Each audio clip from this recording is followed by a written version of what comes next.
மாலை நேரம் சூரியன் மறையும் அந்த புனிதமான சந்திப்பு காலம்.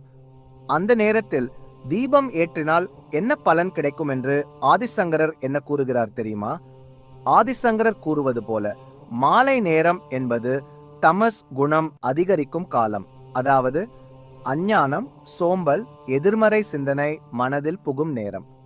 அந்த நேரத்தில் ஒரு சிறிய தீபம் கூட ஏற்றினால் அறியாமை அகலும், மன அமைதி கிடைக்கும், வீட்டில் தெய்வீக சக்தி பெருகும் என்று விளக்குகிறார். ஆதிசங்கர் வழியில் தீபம் என்பது ஞானத்தின் அடையாளம். இருளை விரட்டுவது போல தீபம் துக்கத்தை, பயத்தை, எதிர்மறை சக்திகளை அகற்றுகிறது. மாலை தீபம் ஏற்றும் வீடு லட்சுமி கடாட்சம் பெறும் வீடு என்று சாஸ்திரங்கள் கூறுகின்றன. குடும்ப நன்மைகள். மாலை நேர தீபம் குடும்ப ஒற்றுமையை வளர்க்கும், பிள்ளைகளின் கல்வி புத்தியை உயர்த்தும், தொழில் தடைகளை குறைக்கும், மன அழுத்தத்தை நீக்கும் என்று ஆதிசங்கரின் அத்வைத போதனைகளில் விளக்கப்படுகிறது. ஆதிசங்கரர் சொல்வது ஒன்றே, பெரிய பூஜை வேண்டாம், சுத்தமான மனத்துடன் ஒரு தீபம் போதும்.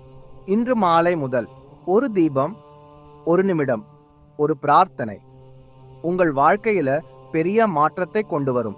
இந்த ஆன்மீக செய்தி உங்களுக்கு பிடிச்சிருந்தால் லைக் செய்யுங்கள், ஷேர் செய்யுங்கள், சப்ஸ்கிரைப் செய்ய மறக்காதீர்கள். ஓம் நம சிவாய.